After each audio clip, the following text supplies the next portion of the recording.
Now, welcome back. Thank you for staying with us.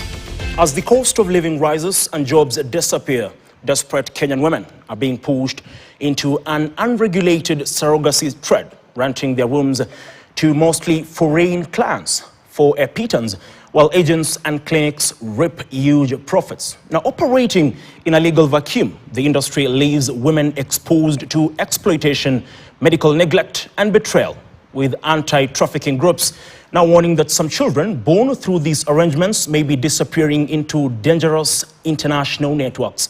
KTN's investigative journalist Lenox Sengre now exposes the dark underbelly of the surrogacy trade through the harrowing story of a 26-year-old mother of 3 who carried a pregnancy for an American client, her journey ending in pain, loss, and trauma. How much are you being paid for per kid, every head? Confidential. I feel like you're in the wrong place if you're trying to look for crimes. Because the survival of the baby is low. Kulikuwa na mtoto wa kusurvive. Sasa ningejua aje na mtoto kwenye ulinipeleka alitolewa akiwa pieces. Kuna watoto, so me I just wanted to help. This is a black market. In the lives of married couples, a child occupies a special place, symbol of hope, legacy, and the fulfillment of family life. However, not everyone is lucky enough to conceive naturally. For some, alternative paths are explored, including a woman carrying a pregnancy on behalf of others in a process known as surrogacy. But unlike many other countries, Kenya lacks clear and comprehensive laws to regulate this process. This legal gap has exposed many women to exploitation, used and wasted once their role is complete of carrying the baby.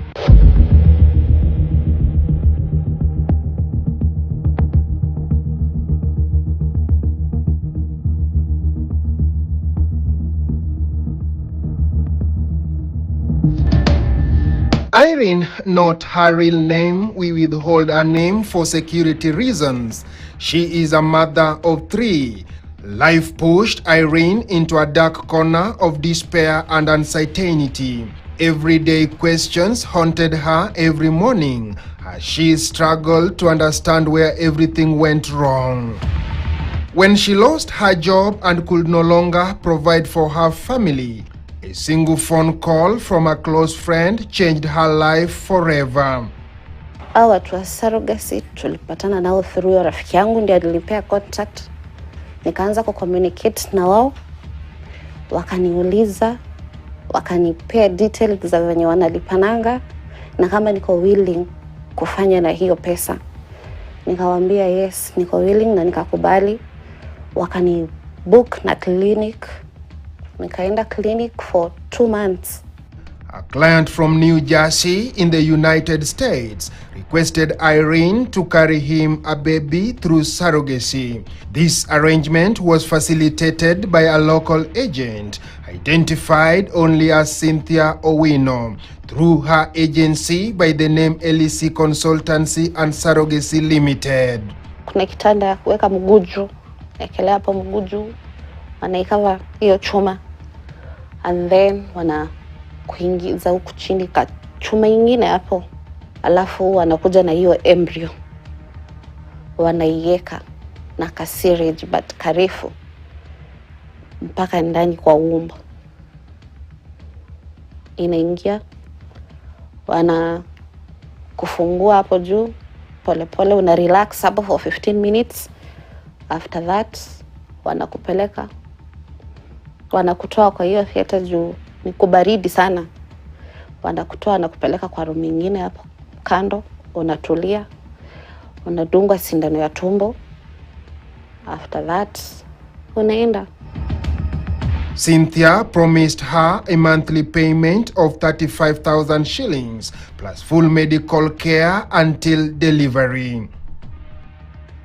Based on Irene's agreement, the end of 9 months pregnancy, she would receive only about 300,000 shillings, while agents walked away with millions.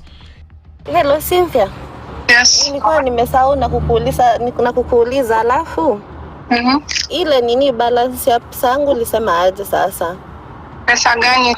Si kwa nini kwa contract inasema Cynthia unafaa compensate na 150? Inasema 16 to 25 weeks ni 150.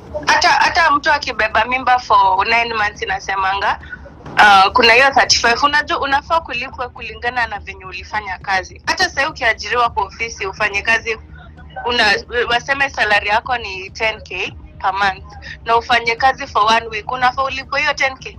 Ama unafaa wa calculate waone kwa wiki ngapi itakuwa imefika pesa ngapi. Lakini sasa mimi ya contract ndio sielewi kabisa. Basi si ni wewe hauelewi. Hivyo tu venye umesema ni wewe hauelewi. I think nimeeleza mara milioni. Kwa kwanza kwa contract inasema because the survival of the baby is low. Kulikuwa na mtoto wa kusurvive. Sasa ningejua aje na mtoto kwenye ulinipeleka alitolewa akiwa pieces. It was not an easy decision, but hunger, debt and the needs of her children left her with little choice. Actually maisha imekuwa ngumu, kupata kazi ikakuwa ngumu pia. Kazi nilikuwa salary haiko inanitosha na watoto wangu since siko married. So nikaona nikifanya ya surrogacy at least hiyo pesa itateza kunisimamisha vizuri mimi na watoto wangu. At first everything seemed fine until 4th month of the pregnancy when things took a dangerous turn. Kwa hiyo journey ya pregnancy kakuwa tu vizuri, mwezi wa kwanza, wa pili, wa tatu ikaanza kunisumbua. Nikakuwa nikienda hospitali Nairobi West. Huko ndiko wanapelekanga watu Nairobi West. Nikaanza clinic huko. Na ikiwa this month tu juu imetoka ikiwa 17 weeks. So this month ikakuwa imeleta shida kabisa. Ikakuwa maji imeanza kutoka. Na nikapelekwa Nairobi West. Nikakuwa admitted huko for 5 days. After siku 2 uchungu ikazidi. Siku ya 3 nikaona damu imetoka. Nikapigia huyo msichana wa agency, nikamuelezea. Akaniambia kama haitoki mingi na kama hauna fever, juu daktari alikuwa amesema nafaa kwenda hospitali kama niko na fever, headache ama backache, na kama maji inazidi kutoka na kama inanuka. Nikamwambia sijaona hizo na sisikii hizo, kitu nimeona ni damu tu kidogo, but uchungu bado iko. Akaniambia kitu tutafanya, tutangojea mpaka late night hours. Ikifika kitu saa 6 usiku nitakupigia uniambie kama damu inaongezeka. Hapo sasa tutajua what next. So sikumpigia usiku, nikampigia the following day.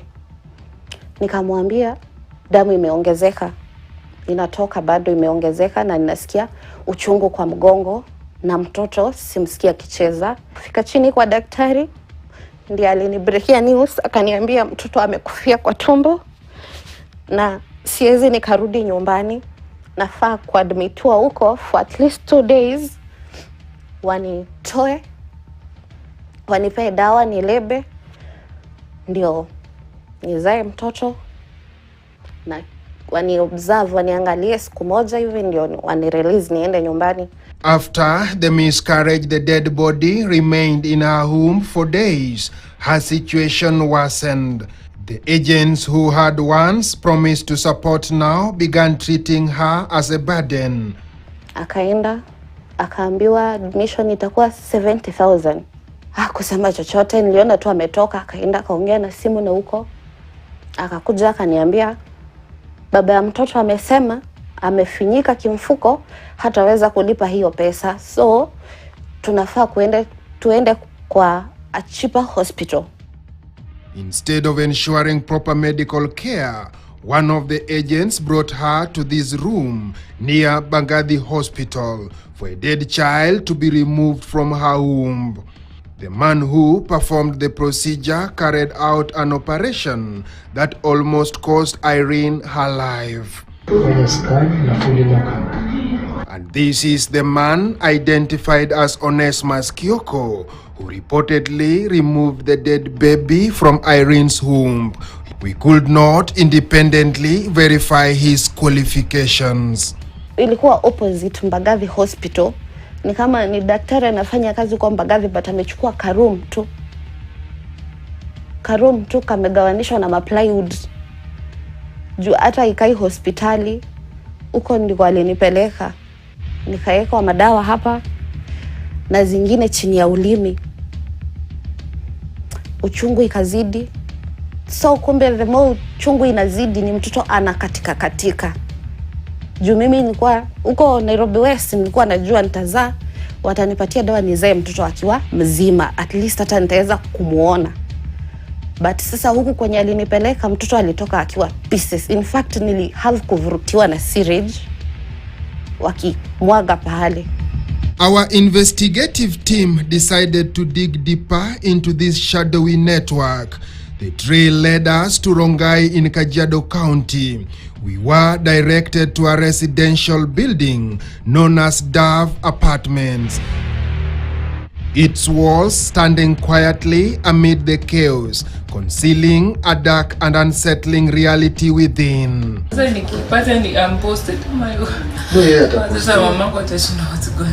Inside, we found several pregnant young ladies already implanted and waiting for their fate. Huku mnafanya? Ha?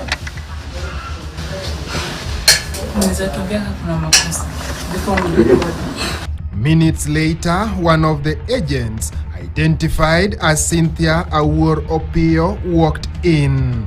I don't know if they told you they're being exploited, wherever you're getting that from, and you had the liberty to question them. I feel like you're in the wrong place if you're trying to look for crimes. Yes. Kuna watawana watoto, so I just wanted to help. Mwenye hajafanikiwa kupata mtoto, maybe ako na shida. Ulijuaje kuhusu surrogate? Nilikuwa naangalia TikTok na hizo ma YouTube nikaona. Na nika-apply. Cynthia detains young women who have already been injected with embryos and rendered pregnant.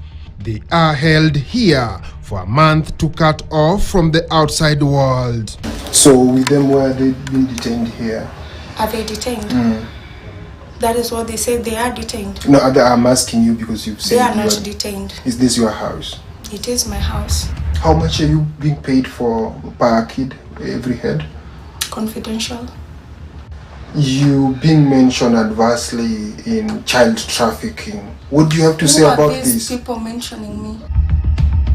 Again, welcome to our Kenyan Surrogacy program. Our investigation revealed that Cynthia works closely with a man of Indian origin, identified as Garav. Her role is to recruit women willing to enter the surrogacy business. Many babies conceived under the arrangement of surrogacy are being quietly flown out of Kenya almost immediately after birth. And what if it's true? What if they have been cleared by the immigration, they have their passport? What is wrong with that? Our insiders reveal a troubling rush behind the scenes. Processes at the Registrar of Persons offices are allegedly being fast-tracked by passing normal safeguards. Tukunguli is a human rights activist fighting human trafficking. Insiders in the sector say surrogacy payments vary widely across regions. You know, this is a black market. If it was something done in public view and public accountability, there would be far better care and procedure of how everything works from the inception to the end.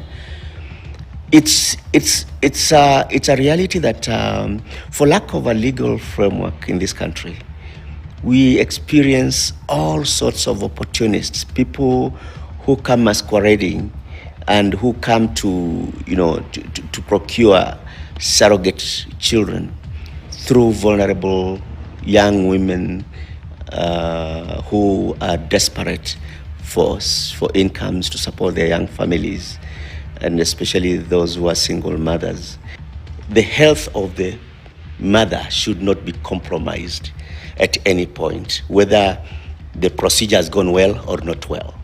Number two, so if that is not part of the agreement or is not a step that is taken seriously during the process, then it becomes criminal. In Kenya, surrogate mothers are typically paid between 200,000 shillings and 1 million shillings in total. Unlike developed countries, Kenya still lacks a law to protect women involved in surrogacy. A bill sponsored by Suba North MP Milo Diambo, already passed by the National Assembly, is now before the Senate for public participation. That bill, as amended, expressly prohibits commercial surrogacy. And so let us make it clear. Commercial surrogacy is now expressly prohibited in the bill in the amended form. And what is happening here clearly is that there are some foreigners, generally from rich countries, who have seen Kenya and East Africa in general as a place they can exploit. We embarked on a research on an in-house research on surrogacy and the context under which it was happening in this country. And one of the things we unearthed at that point was that actually surrogate mothers were carrying babies who are not to be delivered for locals. The babies, once delivered through a cesarean section, were actually transported out of the country. Most of these babies were being trafficked for organ harvesting. The proposed law sets strict guidelines, including limited surrogacy services to Kenyan citizens aged between 25 and 55.